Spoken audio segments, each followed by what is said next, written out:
En una noche sin luna del año 2010, en las afueras de Guadalajara, un convoy de vehículos negros se detuvo frente a un almacén abandonado. Los hombres que descendieron no llevaban uniformes, pero su disciplina militar resultaba evidente en cada movimiento. Aquella reunión clandestina no quedó registrada en ningún documento oficial, ninguna cámara capturó sus rostros, ningún testigo sobrevivió para contarlo. Sin embargo, lo que se decidió esa noche cambiaría para siempre el rostro del crimen organizado en México y transformaría a Jalisco en el epicentro de una guerra que aún no termina. Los archivos desclasificados de inteligencia estadounidense mencionan apenas un párrafo sobre aquellos meses, un párrafo que fue censurado parcialmente, donde pueden leerse fragmentos como amenaza emergente sin precedentes y estructura militar desconocida hasta ahora. Pero lo que esos documentos no dicen resulta mucho más revelador que lo que contienen. Porque mientras el gobierno mexicano celebraba públicamente la caída de los grandes carteles tradicionales, en las sombras estaba gestándose algo completamente diferente, algo que los analistas más experimentados no supieron reconocer hasta que fue demasiado tarde. La historia oficial nos dice que la fragmentación del crimen organizado en México trajo consigo violencia y caos. Nos hablan de grupos desorganizados, de células criminales peleando por territorios. Pero existe otra versión, una que pocos se atreven a mencionar, una versión que habla de estrategia, de planificación meticulosa, de una organización que surgió no del caos, sino de un diseño deliberado y calculado. Durante años, investigadores independientes, periodistas valientes y algunos agentes de inteligencia que prefieren mantenerse en el anonimato han recopilado testimonios fragmentados, documentos filtrados, grabaciones de interceptaciones telefónicas que nunca debieron salir a la luz. El patrón que emerge de toda esa información resulta tan perturbador como fascinante. ¿Qué sucede cuando quienes construyen un imperio criminal aprenden de los errores de sus predecesores? ¿Qué nace cuando la brutalidad se combina con sofisticación empresarial y táctica militar?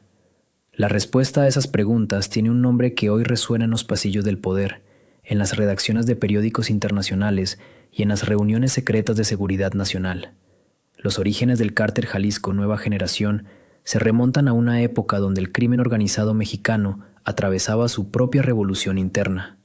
Mientras las autoridades federales celebraban públicamente la captura de grandes capos y desmantelaban estructuras que habían dominado el narcotráfico durante décadas, en las sombras se gestaba algo completamente diferente, algo que los servicios de inteligencia no supieron detectar hasta que fue demasiado tarde. La historia oficial señala el nacimiento del grupo hacia el año 2010, pero documentos filtrados años después revelan una verdad más inquietante. En archivos obtenidos de manera anónima por periodistas independientes, aparecen referencias a una célula operativa que funcionaba desde el año 2008 bajo el nombre clave de los Matacetas.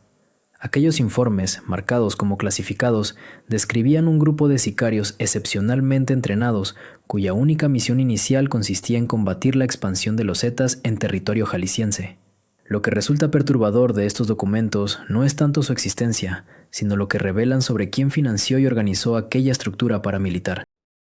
Las fuentes consultadas por investigadores que posteriormente desaparecieron o abandonaron el país hablaban de una alianza entre exmiembros del cártel de Sinaloa, empresarios locales cuyas identidades permanecen ocultas hasta hoy y elementos que habrían recibido entrenamiento militar formal. La pregunta que nadie en los círculos oficiales quiso responder entonces permanece flotando como una sombra. ¿Quién entrenó realmente a estos hombres?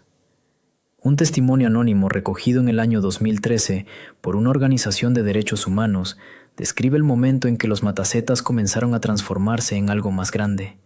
El testigo, un ex sicario que solicitó protección internacional, relató cómo después de la caída de Ignacio Coronel Villarreal, conocido como Nacho Coronel, en julio del año 2010, se produjo un vacío de poder en Jalisco que varios grupos intentaron llenar. La muerte de Coronel no fue el final de una era, sino el principio de otra mucho más violenta. Nacho Coronel había sido uno de los pilares del cártel de Sinaloa, controlando la producción y distribución de metanfetaminas en el occidente de México. Su eliminación durante un operativo federal en Zapopan dejó sin liderazgo a centenares de operadores, laboratorios clandestinos, rutas de distribución y células armadas. Lo que las autoridades no anticiparon fue la velocidad con la que surgió un nuevo liderazgo dispuesto a tomar el control de toda aquella infraestructura criminal. Nemesio Oseguera Cervantes, conocido por el alias de El Mencho, emergió de las sombras con una rapidez que dejó perplejos incluso a los analistas de inteligencia más experimentados. Su biografía oficial resulta extrañamente incompleta, llena de vacíos temporales que nadie ha podido o querido llenar. Se sabe que nació en Aguililla, Michoacán, en el año 1966, que trabajó en Estados Unidos durante su juventud, donde fue arrestado por delitos menores, y que posteriormente regresó a México. Pero existen años completos de su vida sobre los cuales no existe registro alguno.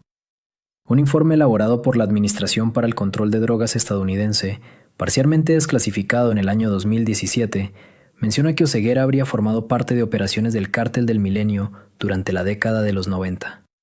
Aquel grupo, liderado por los hermanos Valencia, controlaba rutas estratégicas desde Michoacán hasta la costa del Pacífico. Sin embargo, el documento señala algo más inquietante.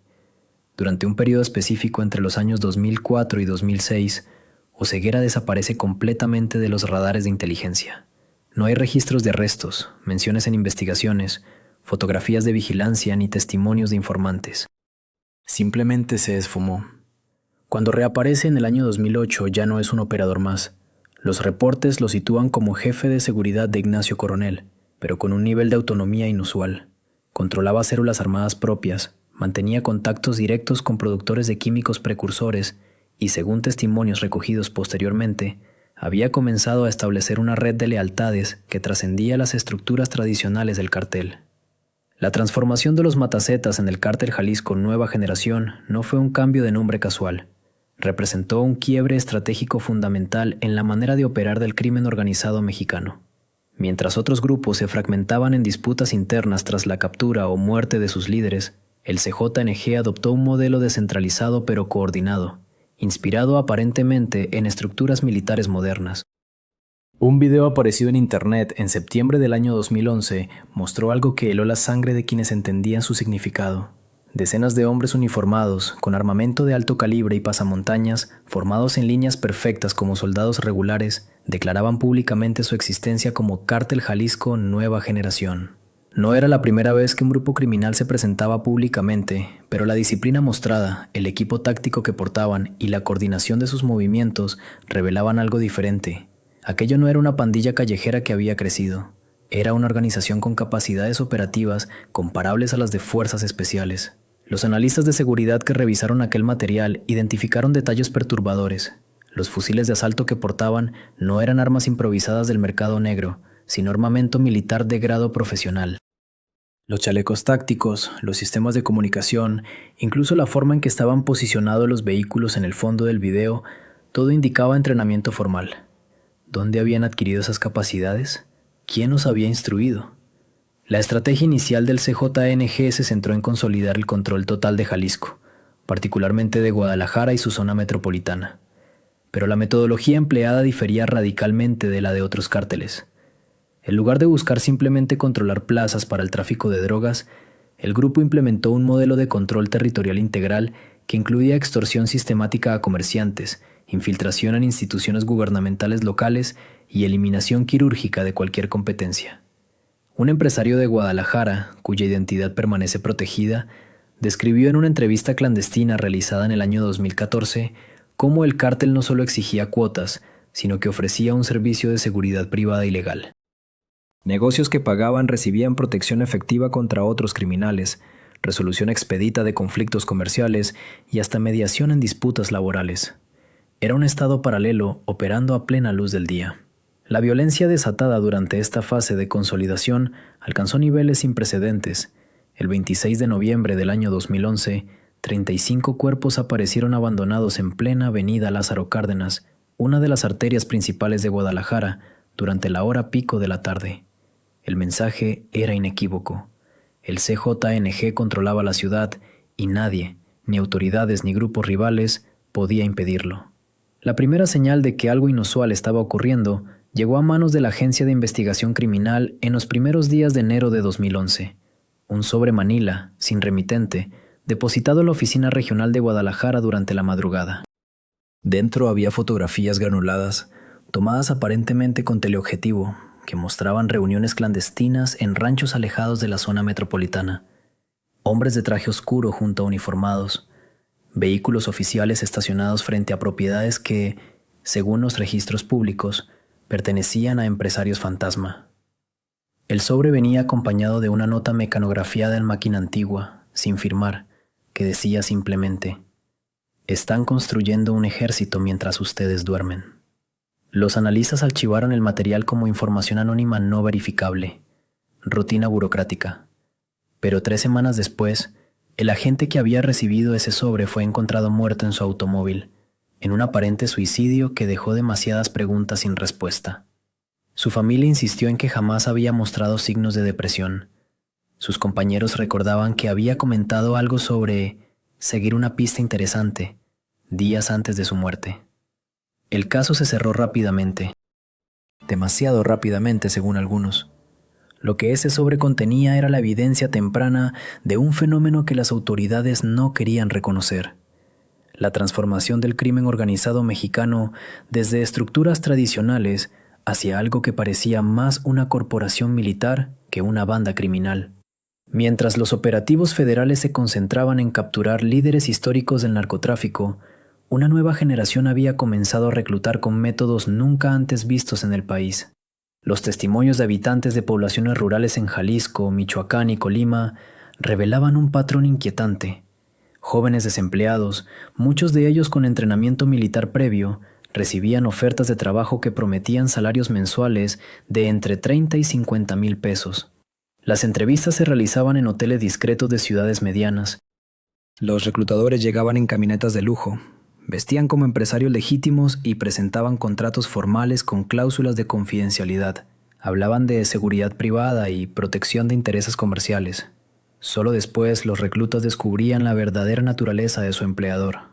Un documento interno de la Secretaría de la Defensa Nacional, filtrado años más tarde a través de canales no oficiales, revelaba datos que nunca llegaron a los medios de comunicación masivos. Entre 2009 y 2011, aproximadamente 400 elementos del ejército mexicano desertaron sin explicación clara. No huyeron tras ser descubiertos en actos ilícitos, simplemente dejaron de presentarse a sus cuarteles. Sus familias reportaban que habían conseguido mejores oportunidades laborales. Las investigaciones militares sobre estas deserciones se clasificaron como confidenciales y nunca se dieron a conocer públicamente. ¿Hacia dónde se dirigieron esos soldados entrenados en tácticas de combate, manejo de armamento pesado y estrategia militar? La respuesta comenzó a manifestarse en operativos cada vez más sofisticados que ocurrían en plena luz del día. A diferencia de los grupos criminales tradicionales que operaban en las sombras, esta nueva organización parecía diseñada para demostrar capacidad operativa y proyectar poder territorial. En marzo de 2011, un convoy de 15 vehículos blindados atravesó el centro de Guadalajara en medio del tráfico matutino. Testigos describieron hombres vestidos con uniformes tácticos idénticos, equipados con chalecos antibalas, cascos y fusiles de asalto. Parecían fuerzas especiales en misión oficial. Bloquearon calles, realizaron una operación coordinada que duró exactamente 17 minutos y desaparecieron sin que ninguna corporación policial pudiera interceptarlos. El informe oficial de la Policía Federal sobre ese incidente contenía una línea que resultaba perturbadora en su simplicidad. Los sujetos demostraron conocimiento avanzado de tácticas militares y comunicación encriptada que impidió su rastreo. Alguien estaba entrenando a estos grupos con metodología profesional. Alguien con acceso a información privilegiada sobre protocolos de seguridad y movimientos de autoridades. Los habitantes de colonias enteras en Jalisco comenzaron a notar cambios sutiles pero significativos. Negocios que cerraban repentinamente para reabrir bajo nueva administración. Propietarios que vendían sus establecimientos voluntariamente a precios por debajo del mercado. Familias completas que se mudaban de la noche a la mañana sin despedirse de vecinos de décadas. Un empresario restaurantero de Zapopan, que pidió mantener su identidad en el anonimato, describió la visita que recibió en mayo de 2011. 3 hombres llegaron a su establecimiento durante el horario de servicio. No amenazaron directamente, solo hicieron preguntas sobre sus ingresos mensuales, sus proveedores, sus rutas de distribución. Dejaron una tarjeta con un número telefónico y la instrucción de considerar nuevas alianzas comerciales. Una semana después, el negocio de un competidor que se había negado a recibir visitantes similares sufrió un incendio que las autoridades catalogaron como accidental. La estrategia de expansión no dependía únicamente de la violencia directa, aunque ésta estaba siempre presente como amenaza latente. Lo que hacía diferente a este grupo era su aproximación sistemática al control territorial. Estudiaban la economía local, identificaban sectores rentables más allá del narcotráfico tradicional, infiltraban cadenas de suministro legales. Según un análisis de inteligencia financiera que circuló entre agencias estadounidenses en 2012, la organización había comenzado a invertir en gasolineras, tiendas de conveniencia, empresas de seguridad privada y hasta desarrollos inmobiliarios. Lavaban dinero mientras construían redes de información civil. Cada negocio legítimo bajo su control se convertía en un puesto de observación, en una fuente de inteligencia sobre movimientos policiales y actividades de grupos rivales. Los archivos judiciales de Jalisco registran un aumento inexplicable en casos de extorsión sofisticada durante ese periodo. No se trataba de llamadas telefónicas amenazantes a comerciantes pequeños. Los objetivos eran empresarios medianos y grandes, personas con capacidad de pago sustancial. Los extorsionadores demostraban conocimiento detallado sobre las finanzas de sus víctimas, sus rutinas familiares, las escuelas de sus hijos, los horarios de sus empleados. Poseían información que solo podía obtenerse mediante vigilancia prolongada o acceso a bases de datos privadas. Varias víctimas reportaron que sus extorsionadores mencionaban detalles que solo aparecían en sus declaraciones fiscales o expedientes bancarios. Un contador forense que trabajó en la investigación de estos casos y que solicitó no ser identificado por razones de seguridad, reveló algo que nunca constó en reportes oficiales. Durante su análisis, descubrió que muchos de los pagos de extorsión se canalizaban a través de empresas de asesoría financiera aparentemente legítimas. Cuando intentó rastrear la propiedad real de esas compañías, se encontró con estructuras corporativas tan complejas que involucraban paraísos fiscales, sociedades en Delaware y fideicomisos opacos.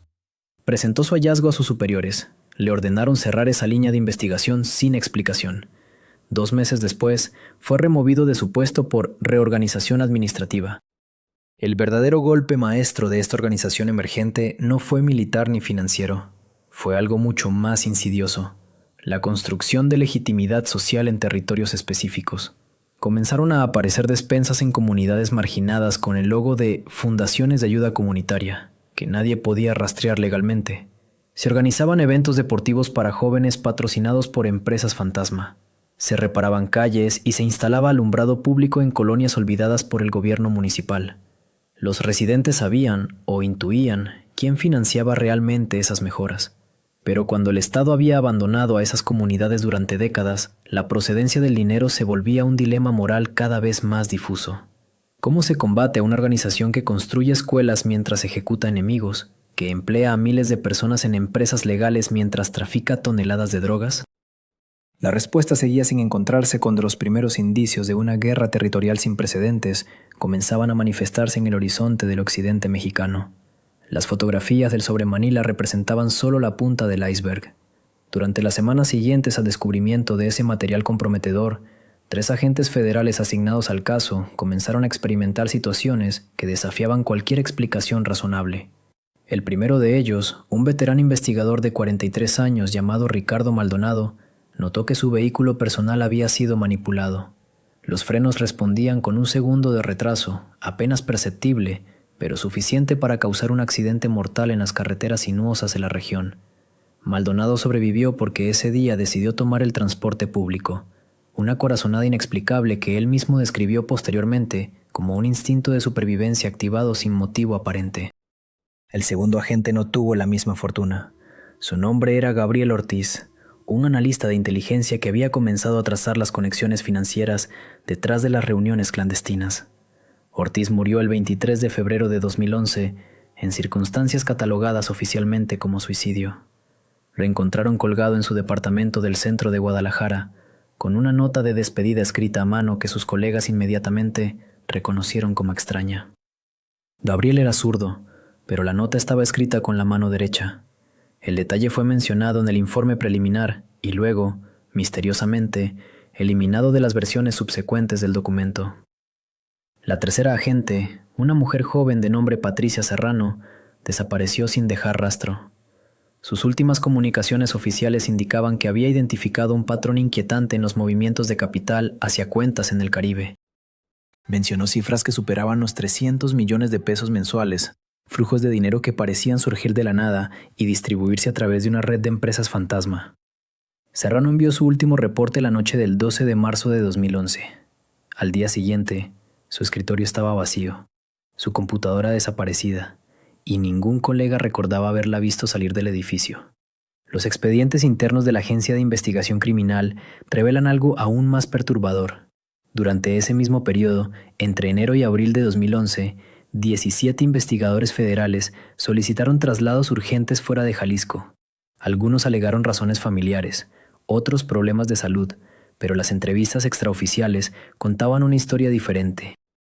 Hablaban de seguimientos constantes, de llamadas nocturnas donde voces desconocidas mencionaban los nombres de sus hijos, de paquetes dejados en sus puertas que contenían fotografías tomadas dentro de sus propias casas mientras dormían. Mientras tanto, en las calles de Guadalajara, Zapopan y Tlaquepaque, algo estaba cambiando de manera casi imperceptible para el ciudadano común. Los comerciantes comenzaron a notar la presencia de nuevos cobradores, jóvenes bien vestidos que llegaban en camionetas recién salidas de la agencia, ofreciendo protección con una cortesía empresarial que contrastaba dramáticamente con los métodos brutales de grupos anteriores. No hacían amenazas explícitas, no mostraban armas, simplemente dejaban tarjetas de presentación con números telefónicos y la promesa de que cualquier problema podía resolverse con una llamada. Un empresario del sector restaurantero, cuyo testimonio fue recogido años después bajo condición de anonimato absoluto, describió el cambio con palabras que helaban la sangre. Este hombre, propietario de una cadena de establecimientos en la zona metropolitana, relató cómo los antiguos extorsionadores desaparecieron de un día para otro. Durante años, había pagado cuotas semanales a representantes de diversos grupos criminales, un mosaico caótico de demandas que cambiaba constantemente según las disputas territoriales. De repente, en la primavera de 2011, todos esos cobradores se esfumaron. 3 semanas después, llegó un solo representante, un hombre de unos 30 años, educado, que hablaba de cifras razonables, de estabilidad, de inversión conjunta en seguridad del sector. El empresario aceptó, como aceptaron centenares de comerciantes en toda la región. La cuota era menor que la suma de todas las extorsiones anteriores y por primera vez en años podía planificar sus finanzas sin el temor de que alguien aumentara arbitrariamente las exigencias o destruyera su negocio por un pago tardío. Pero el precio real de esa estabilidad se haría evidente mucho después, cuando resultó imposible romper el acuerdo, cuando aquella relación aparentemente civilizada reveló ser una cadena más sofisticada pero infinitamente más fuerte que las anteriores. Los archivos judiciales de Jalisco contienen expedientes que nunca llegaron a juicio, casos que fueron cerrados sin explicación aparente. Uno de ellos involucra la desaparición simultánea de 6 miembros de una célula criminal rival, ocurrida durante un operativo que oficialmente nunca existió. Los cuerpos fueron encontrados semanas después en una fosa clandestina cerca de Tlajomulco de Zúñiga, pero el caso fue archivado como muerte por causas no determinadas. Las autopsias revelaron que todos habían sido ejecutados con precisión militar, disparos en zonas específicas del cráneo que indicaban entrenamiento profesional. Lo más perturbador del expediente no era la brutalidad del método, sino la coordinación implícita. Los 6 hombres fueron capturados en diferentes puntos de la ciudad, en un lapso de menos de 2 horas, sin que ningún testigo reportara balaceras o persecuciones. Simplemente desaparecieron de las calles, como si una mano invisible los hubiera borrado del mapa. Los investigadores que revisaron las cámaras de seguridad municipales descubrieron que, casualmente, todas las grabaciones de esas áreas específicas presentaban fallas técnicas durante el periodo crítico. Un documento interno de la Secretaría de Seguridad Pública, filtrado años después, contenía una evaluación escalofriante de la situación. El reporte, fechado 1 de mayo de 2011, advertía sobre el surgimiento de una estructura criminal fundamentalmente diferente a todo lo conocido anteriormente en México. No era solo otro cartel disputando territorio, era una organización que estaba redefiniendo las reglas del juego, implementando estrategias empresariales modernas en el negocio del crimen organizado. El documento concluía con una advertencia que pocos tomaron en serio en ese momento. Esta organización no buscaba simplemente controlar el mercado, buscaba convertirse en el mercado mismo, absorbiendo o eliminando toda competencia hasta establecer un monopolio absoluto de la violencia y el comercio ilícito. La anomalía en los frenos del vehículo de Ricardo Maldonado no fue un incidente aislado. Cuando finalmente logró llevar su automóvil al taller mecánico de su confianza, el técnico que revisó el sistema hidráulico permaneció en silencio durante varios minutos antes de alzar la mirada. La expresión en su rostro revelaba algo más que simple preocupación profesional. El líquido de frenos había sido diluido con una sustancia que los análisis posteriores identificarían como una composición química raramente disponible en el mercado civil. El mecánico, un hombre de 62 años que había trabajado para diversas agencias gubernamentales durante 3 décadas, reconoció la firma inmediatamente. Era el mismo método empleado en operaciones de inteligencia durante los años 80 y 90, cuando ciertos organismos necesitaban crear accidentes que parecieran fortuitos.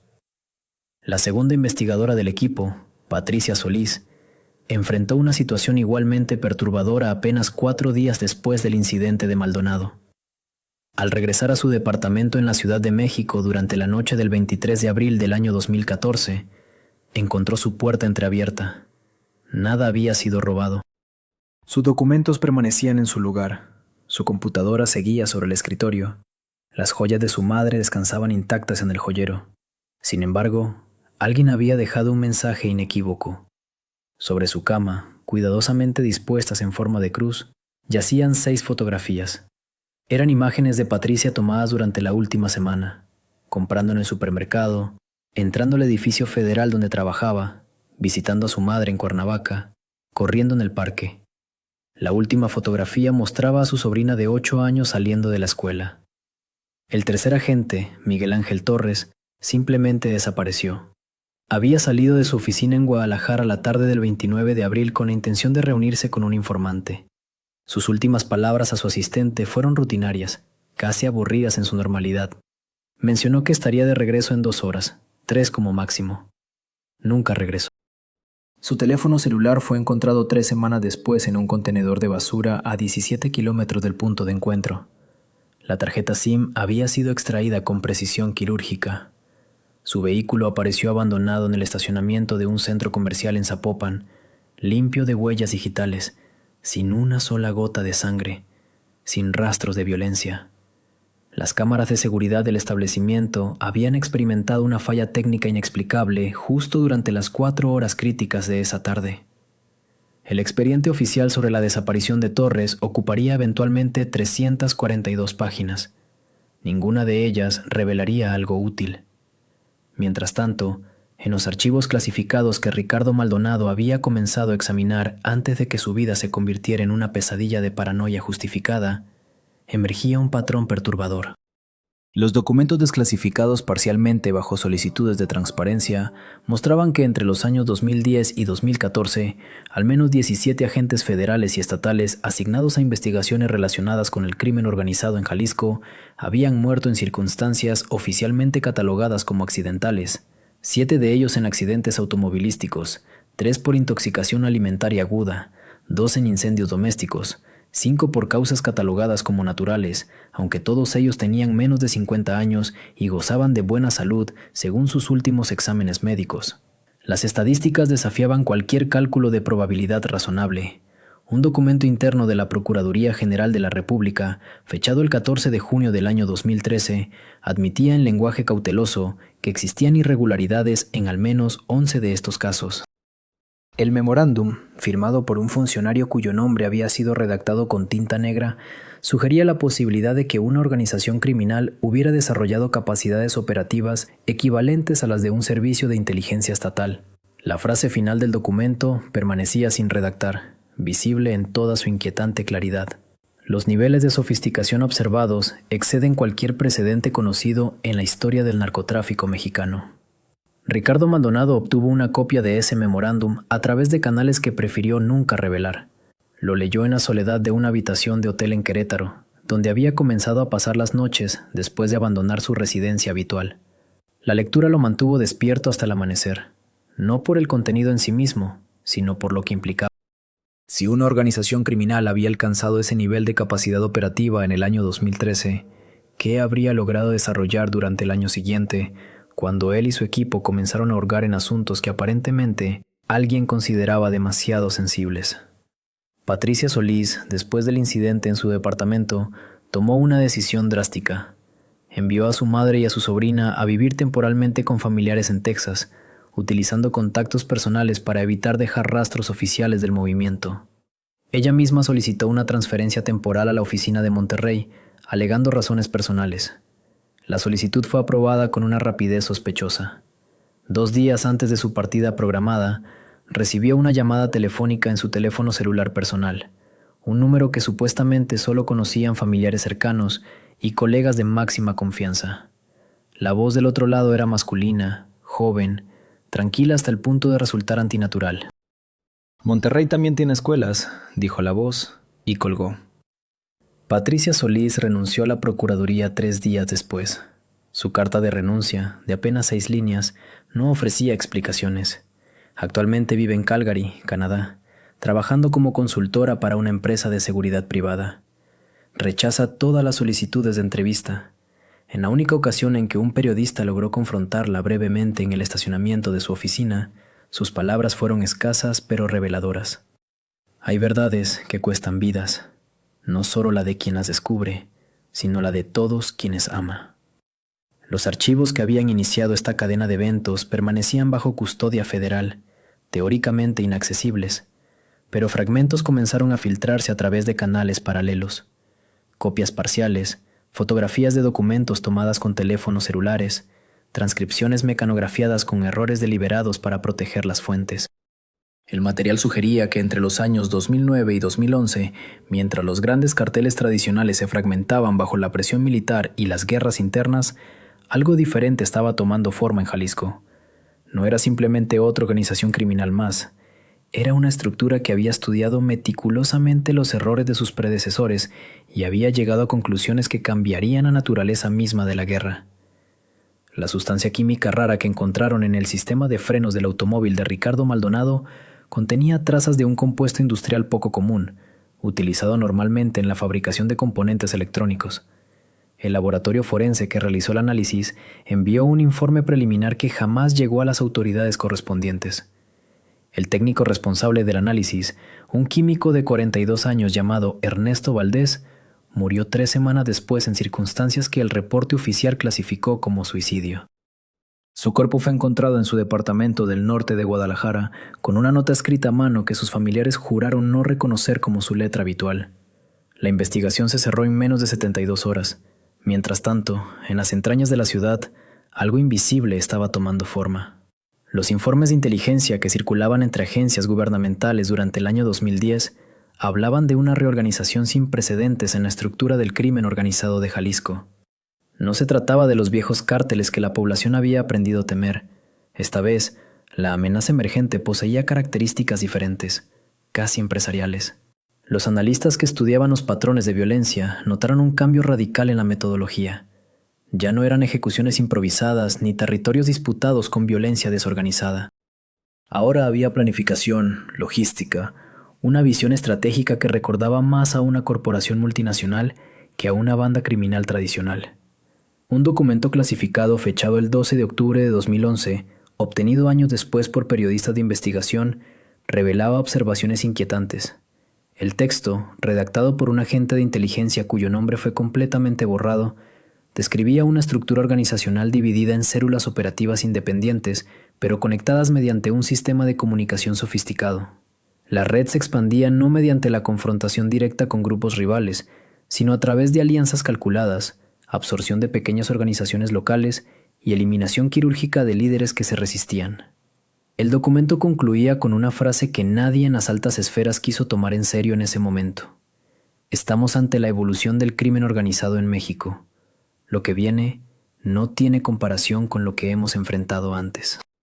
Los primeros indicios de esa transformación aparecieron en poblaciones pequeñas del estado de Jalisco. Comerciantes de Tlajomulco de Zúñiga comenzaron a reportar visitas de individuos bien vestidos que ofrecían protección a cambio de cuotas fijas mensuales. A diferencia de las extorsiones tradicionales, estas negociaciones venían acompañadas de contratos escritos, recibos firmados y un extraño código de conducta. Si algún negocio pagaba puntualmente, ningún empleado del cartel lo molestaba nuevamente. Si alguien denunciaba a las autoridades, la respuesta era inmediata y devastadora. En el lapso de 6 meses, 19 comerciantes que habían presentado denuncias formales desaparecieron sin dejar rastro. Sus familias recibieron llamadas telefónicas idénticas, con voces distorsionadas electrónicamente que recitaban un mismo mensaje. La colaboración es voluntaria, pero la resistencia tiene consecuencias permanentes. La presencia de esta nueva organización se manifestaba también en detalles sutiles que la mayoría de la población no detectaba. En colonias marginadas de Guadalajara, aparecieron repentinamente clínicas médicas gratuitas que ofrecían atención de calidad superior a la de los hospitales públicos. Comedores comunitarios se instalaron en zonas donde el gobierno jamás había llegado con programas sociales. Canchas deportivas fueron construidas en semanas, equipadas con iluminación profesional y mantenimiento constante. Los vecinos aceptaban estos regalos sin hacer preguntas. Nadie quería saber quién financiaba esos proyectos. La lealtad se compraba no solo con miedo, sino con servicios que el Estado había abandonado décadas atrás. Un exagente del Centro de Investigación y Seguridad Nacional que solicitó permanecer anónimo reveló en una entrevista clandestina realizada en el año 2016 que la agencia había identificado al menos 47 municipios bajo control total de esta nueva estructura criminal para el año 2012. El control no era militar ni violento en apariencia, era administrativo, económico, social. Los alcaldes electos tomaban decisiones consultando primero con intermediarios que jamás aparecían en público. Las licitaciones para obras públicas se asignaban siguiendo instrucciones que llegaban mediante mensajes encriptados. Los comandantes de policía municipal recibían nóminas paralelas que triplicaban sus salarios oficiales, a cambio de ignorar ciertas actividades y reportar información sobre operativos federales. La expansión territorial de esta organización seguía un patrón geográfico meticulosamente calculado. Primero aseguraban el control de rutas carreteras estratégicas. Luego infiltraban los puertos marítimos y aeropuertos regionales.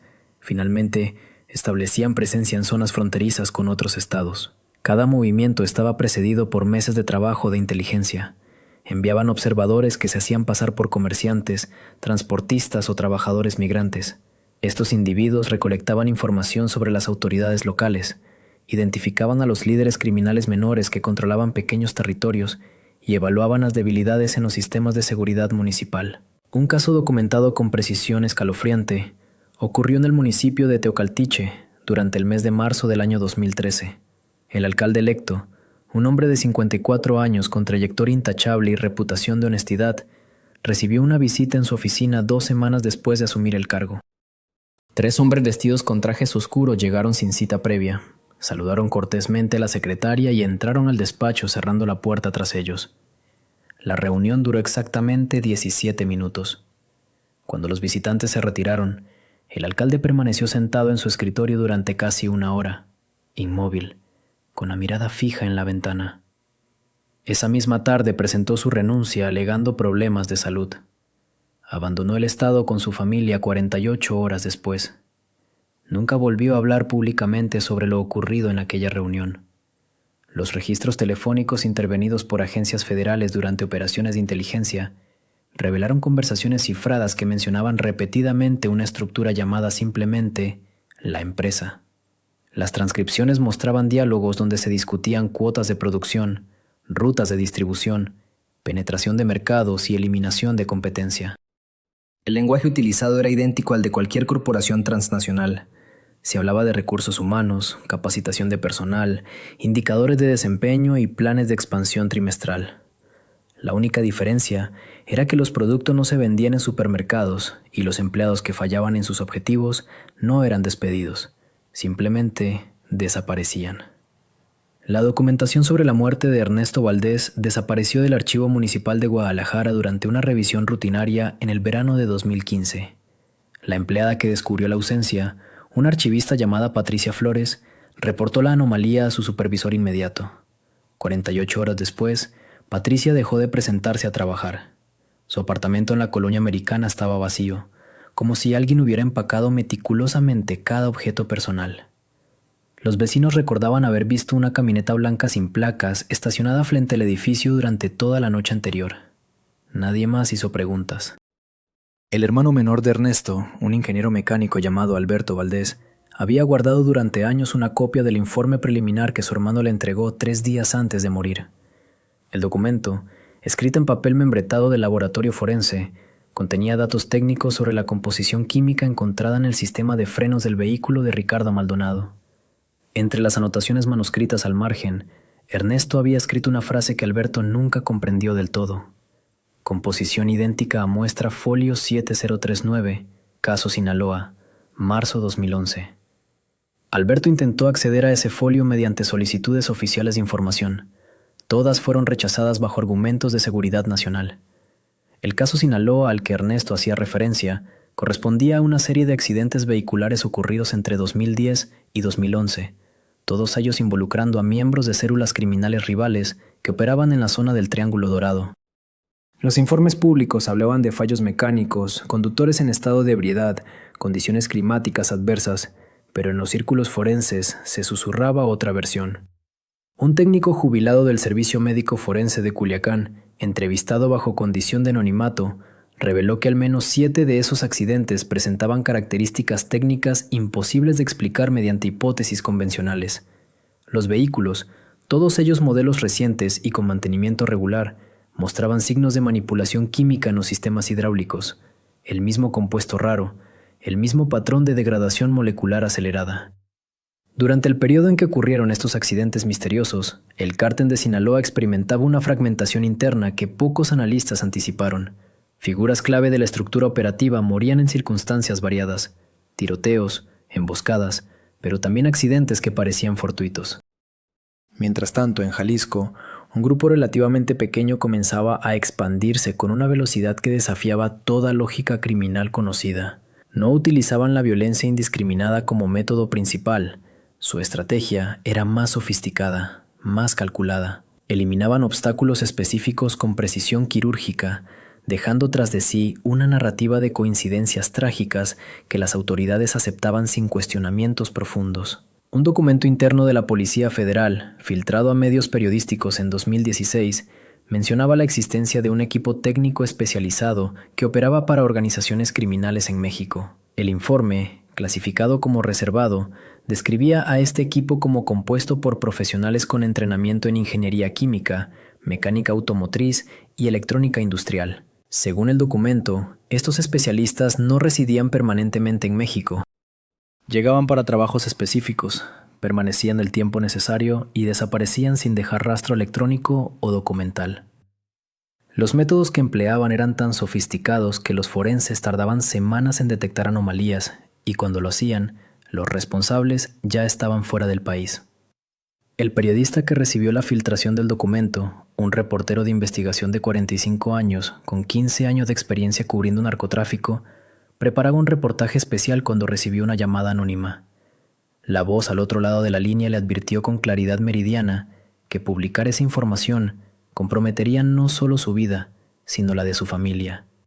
3 días después, el disco duro de su computadora sufrió un daño irreparable. Los técnicos de recuperación de datos confirmaron que el fallo no era natural. Alguien había introducido un virus especializado diseñado para destruir información específica sin afectar el resto del sistema. El reportaje nunca se publicó. En Guadalajara, durante el año 2013, comenzaron a circular rumores entre transportistas y mecánicos sobre una serie de talleres clandestinos que ofrecían servicios de blindaje y modificación vehicular. Estos talleres no anunciaban sus servicios públicamente. Los clientes llegaban por recomendación, siempre en horarios nocturnos. Un mecánico que trabajó temporalmente en uno de estos lugares describió posteriormente, en una entrevista confidencial con investigadores universitarios, la presencia de equipamiento técnico que jamás había visto en talleres convencionales. Hablaba de laboratorios químicos portátiles, de dispositivos electrónicos para rastrear señales de comunicación, de manuales técnicos escritos en idiomas que no reconocía. El mecánico abandonó el trabajo después de 3 semanas, asustado por lo que había presenciado. 6 meses después, su casa fue consumida por un incendio durante la madrugada. Las autoridades concluyeron que había sido un cortocircuito eléctrico. Los registros hospitalarios de la región mostraban un patrón inquietante durante el periodo de expansión territorial del grupo criminal. Aumentaron significativamente los ingresos por intoxicaciones químicas no identificadas, quemaduras por sustancias corrosivas y accidentes laborales en contextos nunca especificados claramente. Los médicos que atendieron estos casos notaron que los pacientes, en su mayoría hombres jóvenes entre 20 y 35 años, mostraban una reticencia extrema a explicar las circunstancias de sus lesiones. Algunos llegaban acompañados por individuos que se identificaban como familiares, pero cuyo comportamiento sugería una relación diferente. Las historias clínicas de estos pacientes solían contener inconsistencias, contradicciones, vacíos informativos que los médicos aprendieron a no cuestionar. Un toxicólogo del Hospital Civil de Guadalajara, especializado en envenenamientos industriales, comenzó a documentar privadamente estos casos. Creó una base de datos no oficial donde registraba síntomas, sustancias detectadas y patrones de presentación clínica. Después de analizar más de 40 casos en un periodo de 2 años, llegó a una conclusión perturbadora. Muchas de las sustancias identificadas en estos pacientes no tenían uso médico ni industrial convencional en México. Eran compuestos sintetizados específicamente, diseñados para propósitos que el toxicólogo solo podía imaginar. Compartió sus hallazgos con un colega de confianza durante una conferencia médica en la Ciudad de México. Una semana después, recibió una oferta laboral extraordinariamente generosa para trabajar en un hospital privado en Monterrey. La oferta incluía una cláusula de confidencialidad que le prohibía discutir casos anteriores. Aceptó sin hacer más preguntas y su base de datos desapareció del servidor del hospital antes de que pudiera hacer una copia de respaldo. La desaparición de Patricia Flores activó una serie de eventos que ningún funcionario municipal estaba preparado para manejar. El director del archivo, un hombre de 62 años llamado Alberto Mendoza, recibió una llamada telefónica 3 días después del último reporte sobre el archivista. La voz, al otro lado de la línea, nunca se identificó, pero el mensaje fue claro como el agua. Cerrar el caso. Reportar que Patricia había renunciado voluntariamente por motivos personales. Eliminar cualquier mención sobre documentos faltantes. Alberto Mendoza, quien había servido en administración pública durante 37 años sin una sola mancha en su expediente, firmó los papeles esa misma tarde. Su esposa notó que regresó a casa con las manos temblando y la mirada perdida, como si hubiera visto algo que destruyera todo en lo que creía. Nunca habló del asunto, ni siquiera cuando meses después los periódicos comenzaron a publicar historias sobre un nuevo grupo criminal que estaba redefiniendo las reglas del juego en Jalisco. El nombre apareció por primera vez en un boletín interno de la Procuraduría General de la República, fechado el 12 de enero de 2011. Cartel de Jalisco Nueva Generación. 5 palabras que en ese momento no significaban nada para la mayoría de los mexicanos, pero que en los archivos clasificados de inteligencia ya estaban marcadas con el sello rojo que indicaba amenaza prioritaria. El documento, filtrado años después a través de canales no oficiales, describía a una organización criminal emergente con capacidades operativas inusuales, disciplina militar, sistemas de comunicación encriptada, redes de informantes infiltrados en instituciones gubernamentales y una voluntad explícita de confrontar tanto a grupos rivales como las fuerzas del Estado. La génesis oficial del grupo se remontaba a la fragmentación del cártel de Sinaloa en territorio jalisciense, una fractura provocada por la captura de varios lugartenientes clave entre 2009 y 2010. Pero quienes investigaron más profundo descubrieron una narrativa diferente, más compleja y perturbadora. Los orígenes reales parecían estar vinculados a células de seguridad que inicialmente trabajaban para el Cártel del Milenio, una organización que había dominado el tráfico de metanfetaminas en el occidente de México durante la década anterior. Cuando ese grupo colapsó bajo la presión de arrestos y traiciones internas, varios de sus operadores más efectivos no desaparecieron, se reagruparon. El testimonio de un exagente de la Policía Federal, identificado en documentos desclasificados únicamente como Testigo Protegido 83, reveló detalles escalofriantes sobre cómo se gestó esta transformación. En una declaración grabada en video el 23 de abril de 2014, el hombre describió reuniones clandestinas en ranchos ubicados en la zona rural de Tonalá y Tlajomulco de Zúñiga, encuentros donde participaban no solo criminales de carrera, sino también exmilitares, expolicías y, según afirmaba el testigo, individuos con entrenamiento en tácticas de contrainsurgencia. La descripción que hacía de estos personajes no correspondía al estereotipo del narcotraficante tradicional. Hablaba de hombres que planeaban operaciones con mapas topográficos, que discutían estrategias de control territorial usando terminología militar, que entendían la importancia de ganar corazones y mentes en las comunidades donde operaban. La estrategia de expansión del grupo no siguió los patrones conocidos.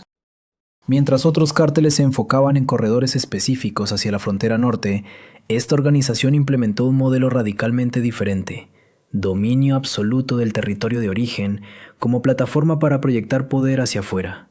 Jalisco no era simplemente un punto de tránsito, se convirtió en el centro neurálgico de una operación que aspiraba a controlar producción, distribución y comercialización en una escala nacional.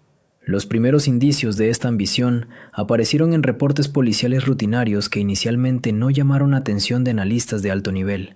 Pequeños enfrentamientos en municipios como Zapopan, Tlaquepaque y El Salto durante el año 2011 fueron catalogados como disputas menores entre células criminales locales, pero un investigador de la Fiscalía del Estado, un hombre meticuloso llamado Rodrigo Santibáñez, comenzó a notar patrones que otros pasaban por alto. Los grupos que perdían estos enfrentamientos no solo eran desplazados, desaparecían completamente. Sus redes de distribución eran absorbidas intactas, sus contactos con autoridades locales eran heredados sin fricción aparente. Era una conquista sistemática, ejecutada con una eficiencia que sugería planificación de largo plazo. Rodrigo Santibáñez compiló sus hallazgos en un informe de 147 páginas que presentó a sus superiores en julio de 2012. El documento incluía organigramas detallados, análisis de flujos financieros, mapas de control territorial y proyecciones sobre hacia dónde se expandiría el grupo en los siguientes 12 meses. Sus predicciones fueron inquietantemente precisas. Para octubre de ese mismo año, reportes confirmaban presencia operativa de la organización en Veracruz, Colima, Guanajuato y Michoacán, exactamente en las plazas que Santibáñez había identificado como objetivos estratégicos. El investigador fue convocado a una reunión de alto nivel en la Ciudad de México el 3 de noviembre. Nunca regresó de ese viaje. Su automóvil fue encontrado abandonado en el estacionamiento del aeropuerto de Guadalajara. Su teléfono celular estaba apagado. Su esposa recibió una llamada anónima 3 semanas después, informándole que Rodrigo había decidido comenzar una nueva vida en el extranjero y que no intentara buscarlo. El impacto en Jalisco fue transformador y aterrador en igual medida. La violencia, que históricamente había sido relativamente contenida en el estado, escaló a niveles sin precedentes. Pero no era violencia caótica o desorganizada. Era instrumental, calculada para enviar mensajes específicos a audiencias específicas. Cuerpos abandonados en lugares públicos con mensajes escritos, vehículos incendiados bloqueando avenidas principales durante horas pico, enfrentamientos armados en zonas comerciales que obligaban a evacuar centros comerciales completos. Cada acto de violencia parecía diseñado no solo para eliminar enemigos, sino para demostrar capacidad, para mostrar que ninguna zona estaba fuera de alcance, que ninguna autoridad podía garantizar protección. Un documento interno de la Secretaría de Seguridad Pública de Jalisco, fechado el 16 de mayo de 2013, admitía con franqueza brutal que el Estado había perdido el control de al menos 30 municipios. La redacción era cuidadosa, técnica, pero el significado era inequívoco. En esas regiones, la autoridad efectiva no residía en alcaldes o comandantes policiales, residía en estructuras paralelas que operaban con impunidad, que impartían su propia justicia, que cobraban sus propios impuestos a comerciantes y empresarios, que decidían quién podía operar negocios y quién no. Lo más perturbador era la sofisticación de la operación.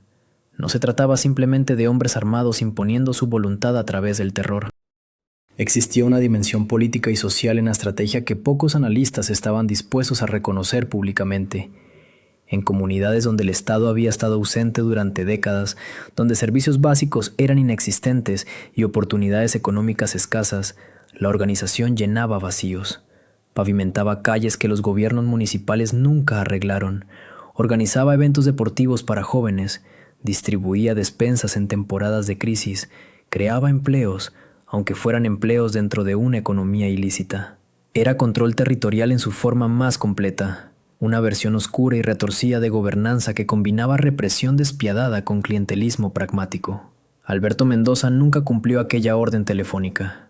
Su cuerpo fue encontrado en el estacionamiento del archivo municipal la mañana del 19 de agosto de 2013, con un disparo en la nuca que los investigadores catalogaron inmediatamente como ejecución. El expediente policial desapareció de las oficinas del Ministerio Público exactamente 72 horas después.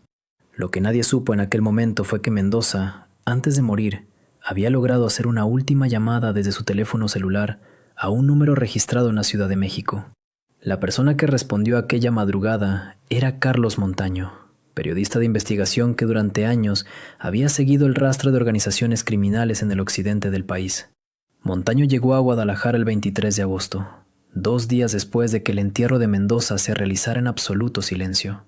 Llevaba consigo una copia digital de documentos que el archivista le había enviado por correo electrónico minutos antes de su muerte. Los archivos contenían fotografías de expedientes antiguos, algunos datados en 1999, otros más recientes, del año 2009. Entre las páginas digitalizadas había nombres que Montaño reconoció de inmediato.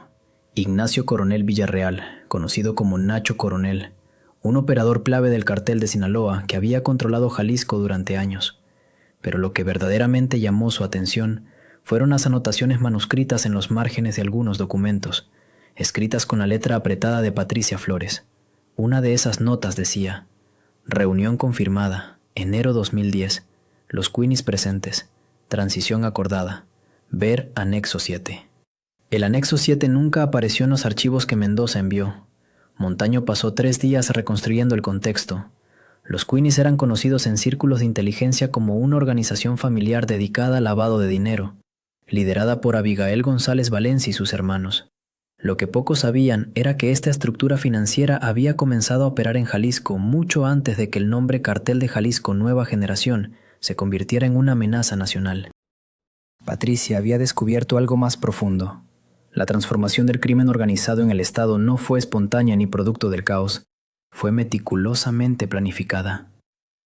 Montaño consiguió una entrevista con un exagente de la Policía Federal, que había trabajado en operaciones encubiertas en Jalisco entre 2009 y 2011. El hombre, que pidió ser identificado solamente como Rafael, aceptó hablar en un estacionamiento público del norte de la ciudad. Sus manos temblaban mientras encendía un cigarrillo tras otro. Todos sabíamos que algo estaba cambiando después de que cayó Nacho Coronel en julio de 2010. Dijo Rafael con la voz quebrada por años de silencio obligado. Pero lo que no se dijo públicamente fue que su muerte dejó un vacío que ya estaba siendo llenado desde meses antes. Había un grupo que se llamaba a sí mismo La Resistencia, leales a Coronel, y otro que respondía a un tipo llamado Nemesio Ceguera Cervantes, alias El Mencho.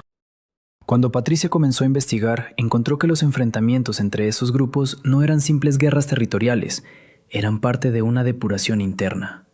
El periodista tomó notas frenéticamente mientras Rafael continuaba.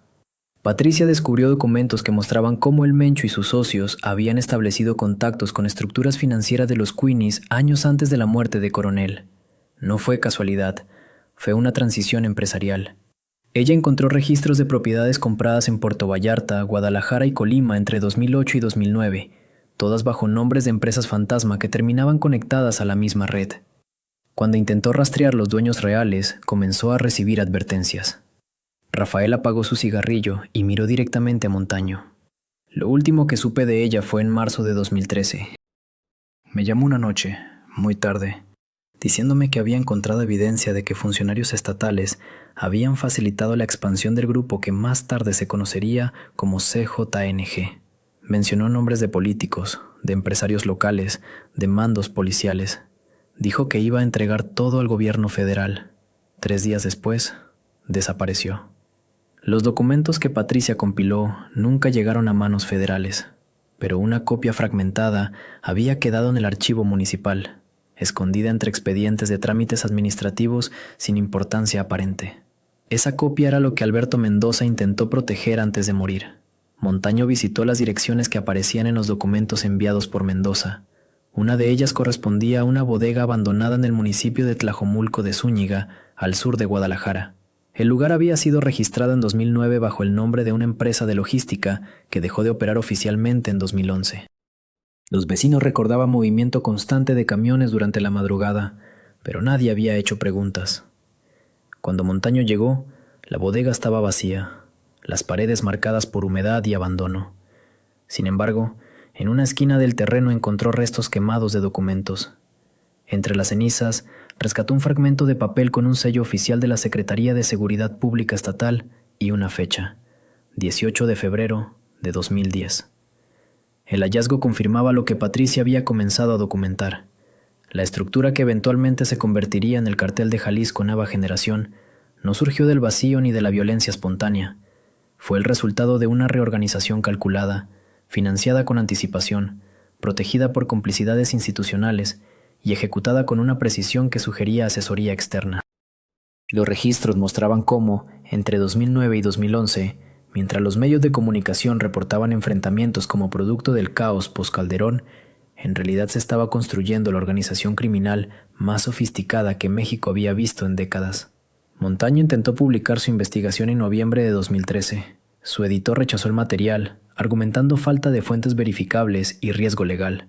2 semanas después, el periodista recibió una llamada anónima advirtiéndole que abandonara el tema. La voz era femenina, tranquila, casi cordial. Le sugirió que pensara en su familia. Carlos Montaño dejó el país en enero de 2014. Los documentos que Patricia Flores recopiló permanecen en algún lugar, ocultos entre miles de expedientes burocráticos o destruidos para siempre.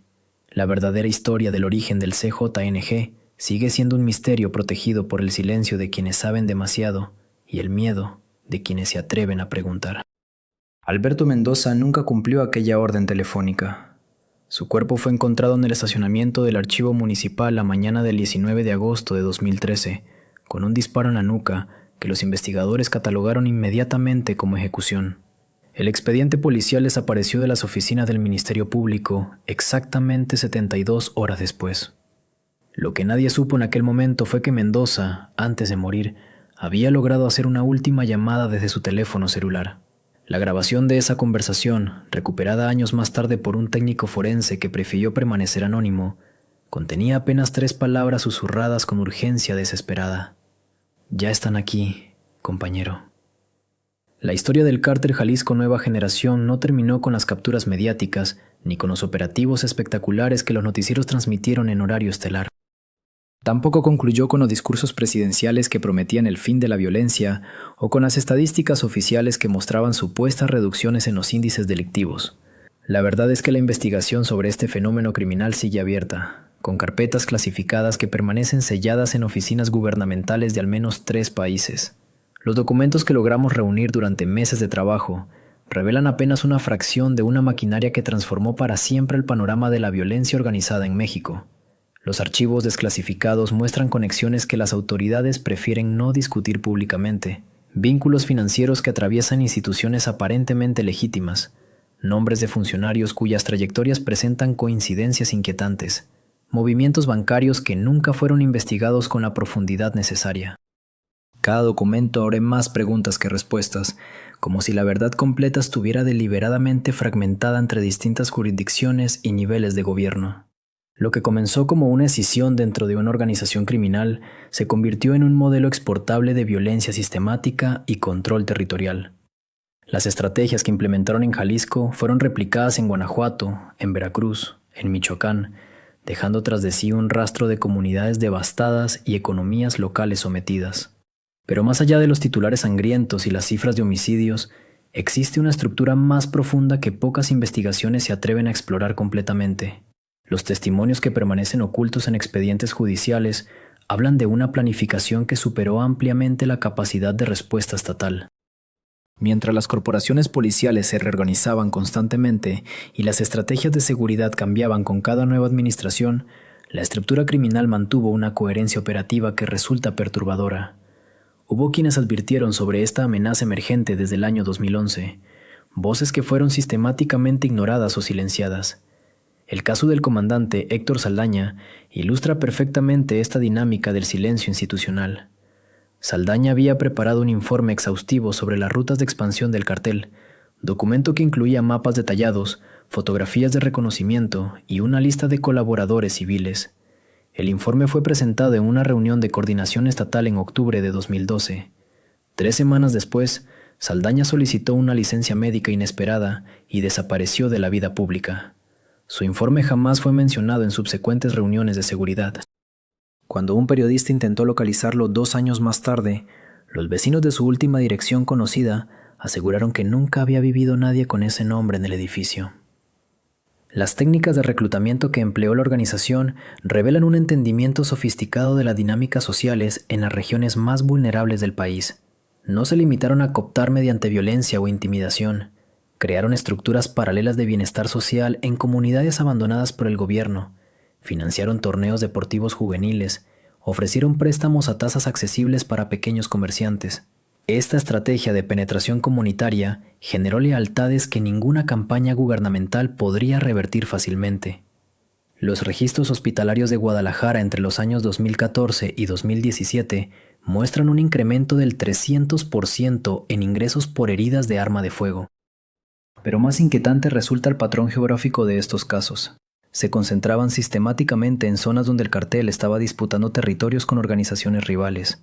Los médicos que atendieron estos casos describen lesiones que evidencian un nivel de violencia calculada, no espontánea. Heridas que buscaban enviar mensajes específicos, mutilaciones que seguían patrones reconocibles para quienes conocían los códigos de la violencia criminal. La expansión hacia el Pacífico implicó una serie de alianzas estratégicas que reconfiguraron completamente el mapa del narcotráfico mexicano. Antiguos enemigos se convirtieron en socios temporales. Células criminales independientes fueron absorbidas o eliminadas. Rutas comerciales que habían funcionado durante décadas quedaron obsoletas de la noche a la mañana. Los pescadores del puerto de Manzanillo comenzaron a reportar actividades extrañas en el mar durante las madrugadas. Embarcaciones sin identificación que se aproximaban a la costa y descargaban contenedores mediante lanchas rápidas. Las autoridades navales recibieron múltiples denuncias que nunca generaron operativos de interdicción significativos. Un documento particularmente revelador, filtrado desde las oficinas de inteligencia naval en 2015, detallaba la existencia de al menos 17 puntos de desembarco clandestino entre Jalisco y Colima. El informe incluía coordenadas geográficas precisas, horarios estimados de operación y hasta fotografías satelitales de las embarcaciones involucradas. Ese documento fue clasificado como de máxima confidencialidad y su distribución quedó restringida a 5 funcionarios de alto nivel. Ninguno de los puntos de desembarco identificados fue desmantelado durante los 3 años siguientes. Cuando un congresista intentó solicitar información sobre el seguimiento dado a ese reporte, le fue negado el acceso bajo argumentos de seguridad nacional. La violencia en Guanajuato presenta características que la distinguen de otros episodios de confrontación criminal en México. No se trató simplemente de una invasión territorial, sino de una guerra económica por el control de las rutas de trasiego de hidrocarburo robado hacia el norte del país.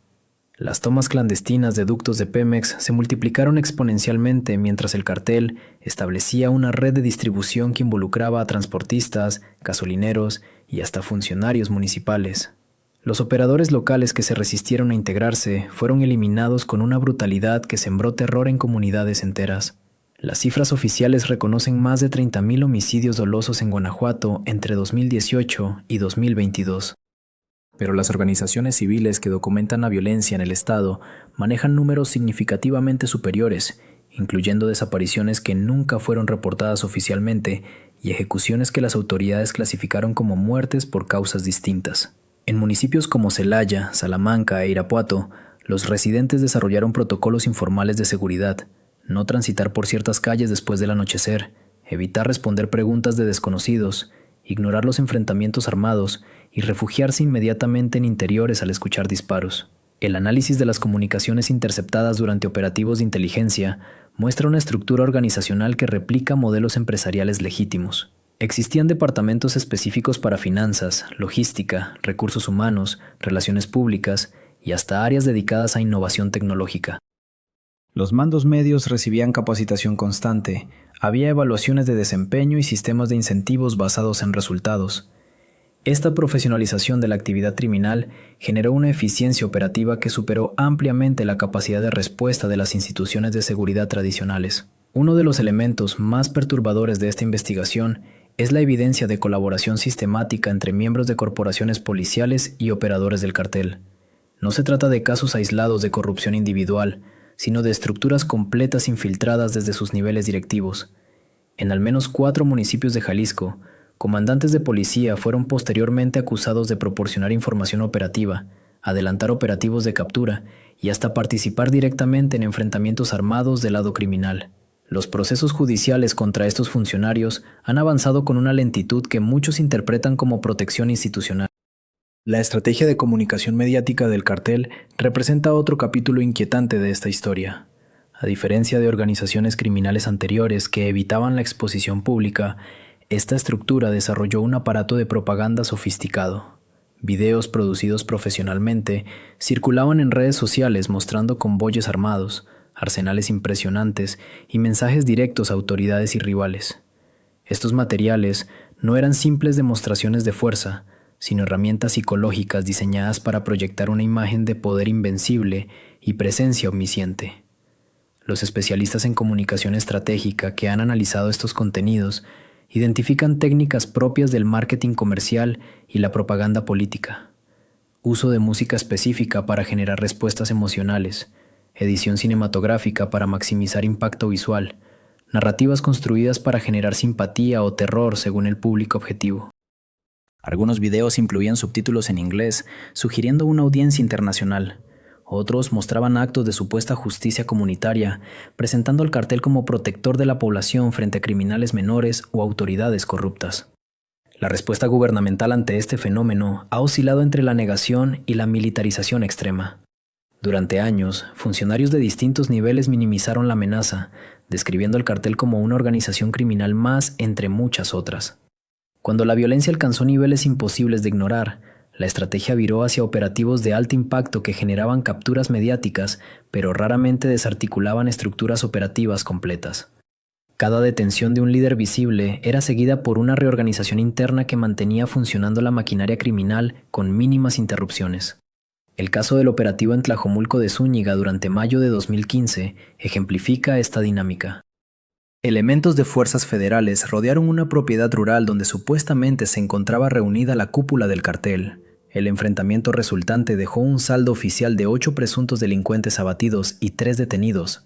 Los medios de comunicación difundieron ampliamente las imágenes de armas decomisadas y vehículos blindados asegurados. Sin embargo, reportes de inteligencia posteriores confirmaron que ninguno de los individuos capturados o abatidos formaba parte del liderazgo real de la organización. Habían sido señuelos, sacrificados deliberadamente para satisfacer la necesidad gubernamental de mostrar resultados.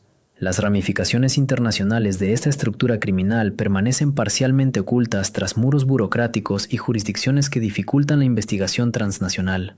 Existen indicios de operaciones en al menos 28 países, incluyendo naciones de Europa, Asia y Oceanía. Los vínculos con organizaciones criminales de Colombia, Perú y Bolivia están documentados en reportes de agencias antidrogas estadounidenses. Las conexiones financieras atraviesan paraísos fiscales y sistemas bancarios de múltiples continentes.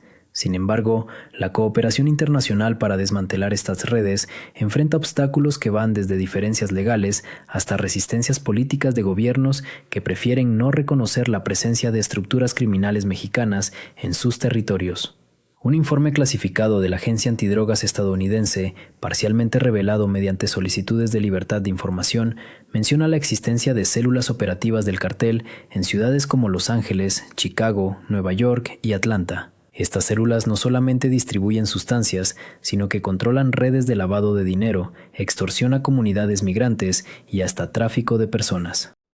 La sofisticación de sus operaciones en territorio estadounidense ha llevado a algunos analistas a compararlas con estructuras de crimen organizado tradicional, como las mafias italiana o rusa, durante sus periodos de mayor expansión. Los testimonios de desertores del cartel, protegidos bajo programas de testigos colaboradores, pintan un cuadro de vida interna que mezcla brutalidad extrema con una jerarquía estricta y códigos de conducta específicos. Los nuevos reclutas pasaban por periodos de entrenamiento que incluían desde manejo de armas hasta técnica de interrogatorio y contrainteligencia. Se esperaba lealtad absoluta, castigada su ausencia con torturas públicas diseñadas para enviar mensajes al resto de la organización. Pero también existían sistemas de recompensas, pagos generosos, acceso a propiedades y vehículos de lujo, protección para familias. Uno de estos testigos, cuya identidad permanece protegida bajo el Código Federal de Protección, describió durante su declaración ministerial un evento que llamó ceremonia de compromiso. Los nuevos integrantes eran reunidos en propiedades remotas donde presenciaban ejecuciones de supuestos traidores. Posteriormente, debían participar activamente en actos de violencia para demostrar su disposición a obedecer órdenes sin cuestionamiento. Estas ceremonias incluían juramentos de lealtad y advertencias explícitas sobre las consecuencias de la deserción. El testimonio, escalofriante en su detalle, fue corroborado por al menos otros 3 testigos independientes. La infiltración en sectores económicos legítimos representa quizás el aspecto más peligroso de esta organización criminal. Los negocios de fachada no se limitaban a carnicerías o talleres mecánicos tradicionales de lavado de dinero. Incluían cadenas de restaurantes, desarrollos inmobiliarios, empresas de transporte, distribuidoras de productos agrícolas, hasta inversiones en tecnología y entretenimiento. Esta diversificación económica generó fuentes de ingreso alternativas y proporcionó estructuras legales para movilizar recursos sin despertar sospechas inmediatas. Un análisis forense de registros mercantiles en Jalisco, realizado por una organización civil especializada en transparencia, identificó más de 200 empresas con patrones sospechosos de propiedad. Muchas compartían direcciones fiscales, representantes legales con antecedentes criminales o movimientos financieros incompatibles con sus actividades declaradas. Cuando las autoridades fueron notificadas de estos hallazgos, la respuesta fue lenta y fragmentada. Algunas empresas fueron investigadas superficialmente, otras simplemente ignoradas. La complejidad legal para demostrar vínculos entre negocios aparentemente legítimos y estructuras criminales crea un laberinto burocrático que favorece la impunidad. Las consecuencias sociales de esta guerra criminal trascienden las estadísticas de homicidios y los decomisos de drogas. Comunidades enteras han sido desplazadas por la violencia, negocios familiares cerrados ante la imposibilidad de resistir las extorsiones, jóvenes reclutados forzosamente o desaparecidos al negarse. El tejido social de regiones completas ha sido lacerado de formas que tomarán generaciones reparar. Las escuelas en zonas de alta conflictividad reportan deserción escolar masiva, problemas de salud mental entre estudiantes y maestros, dificultades para mantener operaciones básicas. En algunos municipios de Jalisco y Michoacán, las autoridades educativas documentaron que hasta el 40% de estudiantes de secundaria abandonaron sus estudios entre 2015 y 2019. Las razones variaban desde temor a transitar caminos peligrosos hasta reclutamiento directo por parte de grupos criminales. Los maestros, atrapados entre la obligación de reportar situaciones irregulares y el miedo a represalias, optaron mayoritariamente por el silencio. Algunos educadores que intentaron denunciar la presencia de reclutadores en escuelas fueron amenazados directamente, forzados a solicitar cambios de adscripción o simplemente renunciar. El sistema de salud en las regiones más afectadas colapsó bajo la presión de atender heridos de enfrentamientos armados, víctimas de tortura y personas con traumas psicológicos severos. Los hospitales públicos carecían de recursos suficientes, el personal médico trabajaba en condiciones de estrés extremo y las autoridades sanitarias reconocían su incapacidad para responder adecuadamente. Médicos y enfermeras describieron situaciones donde grupos armados irrumpían en salas de urgencias para rematar a heridos o rescatar a compañeros detenidos. Estos eventos, que debieron generar respuestas institucionales contundentes, fueron frecuentemente minimizados en reportes oficiales. La doctora Patricia Domínguez, jefa de urgencia de un hospital regional en Guanajuato, mantuvo durante 3 años un registro personal de incidentes violentos en su servicio. El documento, que posteriormente compartió con organizaciones de derechos humanos bajo anonimato, detalla 67 ocasiones en que individuos armados ingresaron al hospital en busca de heridos. En 22 de estos casos, los pacientes fueron extraídos por la fuerza. En 9 ocasiones, fueron ejecutados dentro de las instalaciones. Las autoridades hospitalarias reportaron estos incidentes a instancias de seguridad, pero raramente hubo seguimiento investigativo. El registro de la doctora Domínguez incluye también amenazas directas recibidas por personal médico que intentó impedir estos actos. La estrategia de terror implementada por el cartel incluía mensajes públicos de brutalidad extrema diseñados para paralizar cualquier resistencia. Los cuerpos descuartizados dejados en lugares visibles, las narcomantas con amenazas explícitas, los videos de torturas difundidos en redes sociales, todo formaba parte de un sistema calculado de control mediante el miedo.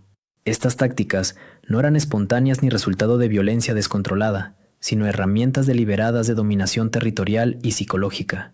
Los análisis criminológicos de estos actos revelan patrones que se repiten con consistencia sospechosa. Los lugares elegidos para depositar cuerpos maximizaban la visibilidad pública, puentes peatonales en avenidas principales, plazas cívicas, accesos a escuelas. Los mensajes escritos en mantas seguían formatos similares, usando lenguaje específico que identificaba autoría y advertía consecuencias. La coordinación temporal de estos actos, frecuentemente simultáneos en múltiples ciudades, evidencia capacidad de comunicación y logística sofisticada. El impacto psicológico de vivir bajo esta amenaza constante ha sido documentado por organizaciones de salud mental que trabajan en las regiones afectadas. trastornos de estrés postraumático, depresión severa, ansiedad crónica, insomnio, todo parte de una epidemia silenciosa que afecta a miles de personas. Los niños son particularmente vulnerables, desarrollando miedos irracionales, problemas de conducta, dificultades de aprendizaje. Las familias que perdieron miembros en actos de violencia cargan traumas intergeneracionales que marcarán sus vidas indefinidamente. Una psicóloga que coordinó programas de atención en Michoacán describió casos de menores que normalizaron completamente la violencia extrema. Niños de 8 o 9 años que dibujaban escenas de ejecuciones con naturalidad perturbadora, que jugaban a ser sicarios, que mostraban indiferencia emocional ante relatos de tortura. Esta normalización representa quizás la consecuencia más devastadora a largo plazo. Una generación para quien la violencia criminal es parte natural del paisaje cotidiano, erosionando las bases mismas de la convivencia civilizada. Los esfuerzos de resistencia civil ante este fenómeno han sido heroicos pero frecuentemente trágicos. Activistas, periodistas, líderes comunitarios que alzaron su voz contra la violencia y la complicidad institucional han pagado precios terribles. Decenas fueron asesinados, desaparecidos o forzados al exilio. Sus historias raramente reciben atención mediática significativa. Sus luchas quedan opacadas por la narrativa dominante de guerra entre carteles y fuerzas del orden. El caso de Miriam Rodríguez ilustra tanto la valentía como la tragedia de esta resistencia. Después de que su hija fue secuestrada y asesinada en 2014, Miriam dedicó su vida a investigar por cuenta propia. Localizó y contribuyó a la captura de varios responsables, documentó redes de complicidad policial. Durante 3 años, esta madre convertida en investigadora privada logró lo que las autoridades no hicieron. Fue asesinada en su domicilio en mayo de 2017. Los agresores nunca fueron identificados oficialmente. Su expediente permanece abierto, sin avances significativos.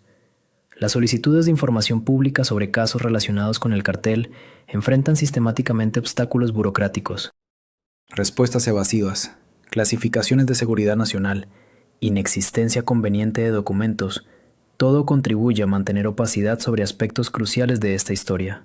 Periodistas y organizaciones civiles han documentado patrones de obstrucción que sugieren coordinación deliberada para evitar transparencia. Cuando algunos documentos finalmente son liberados, llegan tan censurados que resultan prácticamente inútiles. Un análisis realizado por una coalición de organizaciones de transparencia revisó 1.200 solicitudes de información relacionadas con operativos contra el cartel presentadas entre 2015 y 2020. El 67% fueron respondidas con negativas basadas en clasificación de seguridad. El 22% recibió respuestas parciales tan editadas que omitían toda información sustantiva. Solo el 11% generó documentación utilizable. Este patrón de opacidad no es accidental, sino evidencia de una estrategia institucional para controlar narrativas y evitar escrutinio público. La dimensión económica de esta organización criminal alcanza cifras que resultan difíciles de comprender completamente. Estimaciones de agencias internacionales hablan de miles de millones de dólares movilizados anualmente, pero la naturaleza clandestina de estas operaciones hace imposible determinar montos exactos. Lo que sí está documentado es que esta riqueza ilícita tiene poder corrosivo sobre instituciones, economías locales y estructuras políticas. El dinero criminal compra protección, silencio, colaboración, legitimidad. Los mecanismos de lavado de dinero identificados por investigadores financieros incluyen desde técnicas tradicionales como el pitufeo bancario hasta esquemas sofisticados involucrando criptomonedas, comercio internacional de productos legítimos y redes de empresas fantasma en múltiples jurisdicciones. La capacidad de mover recursos financieros a través de sistemas legales sin detección inmediata requiere conocimiento especializado y complicidad de profesionales financieros, abogados, contadores.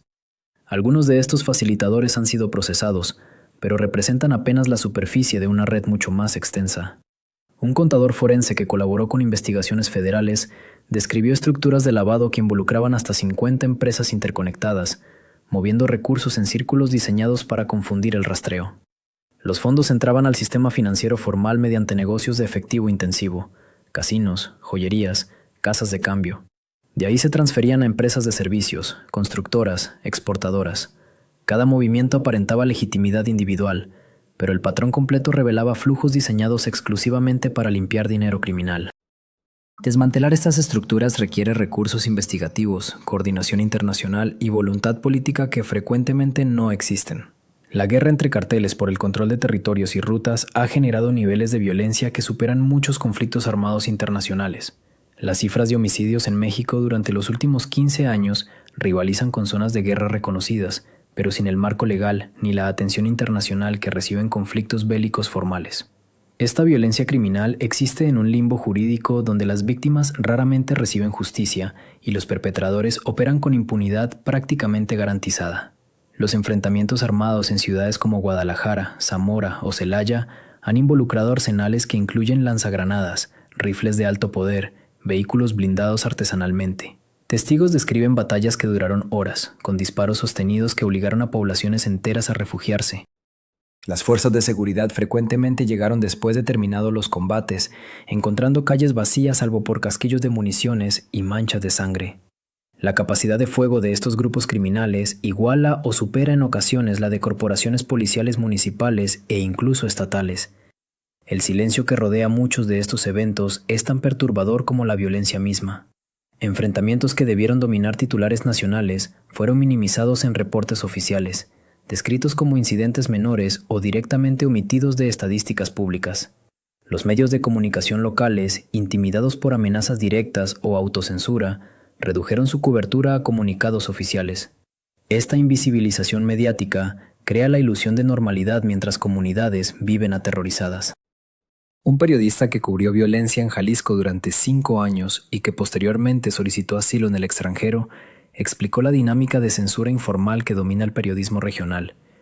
Los editores establecían listas de temas prohibidos, nombres que no podían mencionarse, eventos que debían ignorarse. Estas restricciones raramente eran escritas, sino transmitidas verbalmente con la implicación clara de consecuencias para quien las violara. Varios reporteros recibieron amenazas específicas, algunos fueron agredidos físicamente, otros simplemente desaparecieron. El mensaje era inequívoco: el silencio garantiza supervivencia. Las víctimas colaterales de esta guerra criminal incluyen miles de personas que nunca tuvieron relación alguna con actividades ilícitas, familias asesinadas en fuegos cruzados, negocios destruidos durante enfrentamientos, comunidades desplazadas por amenazas. Estas víctimas inocentes raramente aparecen en estadísticas oficiales que prefieren enfocarse en presuntos criminales abatidos. Su sufrimiento es invisible para narrativas que presentan la violencia como problema limitado a confrontaciones entre delincuentes. Las cifras de desplazamiento forzado interno en México permanecen subregistradas dramáticamente. Organizaciones internacionales estiman que cientos de miles de personas han abandonado sus hogares huyendo de violencia criminal, pero no existe reconocimiento oficial de esta crisis humanitaria. Las familias desplazadas enfrentan situaciones precarias, perdiendo propiedades, empleos, redes sociales de apoyo. Muchos no pueden regresar jamás, viviendo en ciudades donde son extraños, realizando trabajos informales para sobrevivir. Una organización civil que asiste a desplazados documentó 238 casos de familias que abandonaron comunidades rurales en Michoacán entre 2018 y 2020. Las razones variaban desde amenazas directas hasta extorsiones insostenibles, reclutamiento forzado de menores, ejecuciones de vecinos.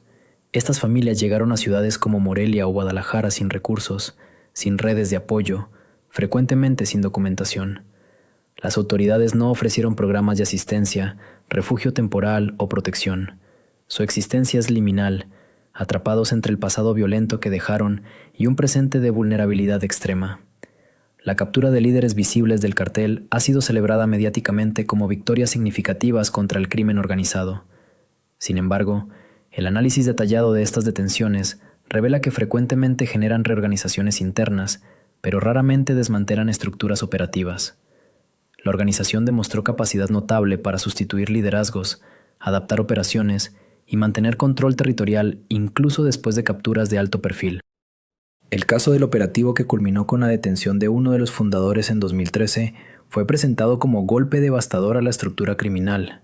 Los medios difundieron imágenes del detenido, autoridades dieron conferencias de prensa prometiendo el desmantelamiento del cartel.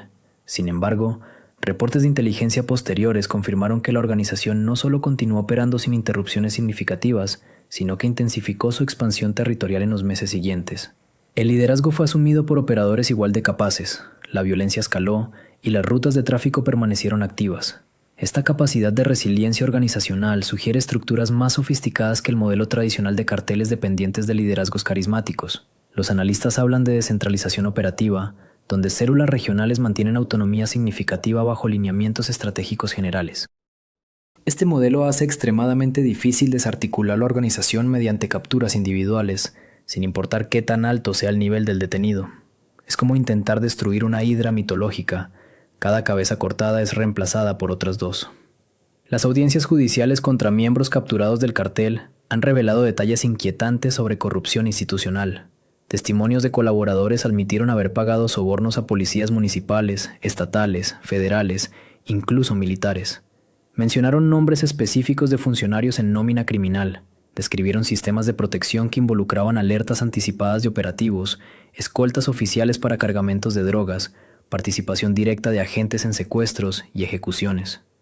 Uno de estos testimonios, rendido durante el juicio contra un operador regional en 2019, detalló pagos mensuales a una lista de 73 funcionarios públicos en un solo municipio de Jalisco. Las cantidades variaban desde $500 hasta $15,000 mensuales, dependiendo del nivel jerárquico y servicios proporcionados. El testimonio incluía fechas, lugares de encuentro, métodos de pago. A pesar de esta información específica, las investigaciones derivadas avanzaron con lentitud frustrante. Algunos funcionarios mencionados fueron removidos de sus cargos, pero nunca procesados penalmente. Otros simplemente se reubicaron en diferentes dependencias. La impunidad que caracteriza estos casos de corrupción envía mensajes claros sobre las consecuencias limitadas de colaborar con estructuras criminales. Mientras los beneficios son inmediatos y sustanciales, los riesgos de ser procesado y condenado permanecen bajos. Esta ecuación de incentivos perpetúa ciclos de corrupción que ninguna estrategia de seguridad puede romper sin reformas estructurales profundas del sistema de justicia y las corporaciones policiales. El fenómeno del Cártel Jalisco Nueva Generación representa un punto de inflexión en la historia criminal de México. No es simplemente otra organización dedicada al narcotráfico, sino un modelo evolutivo que combina brutalidad extrema con sofisticación empresarial, penetración social con capacidad militar, corrupción sistemática con propaganda mediática.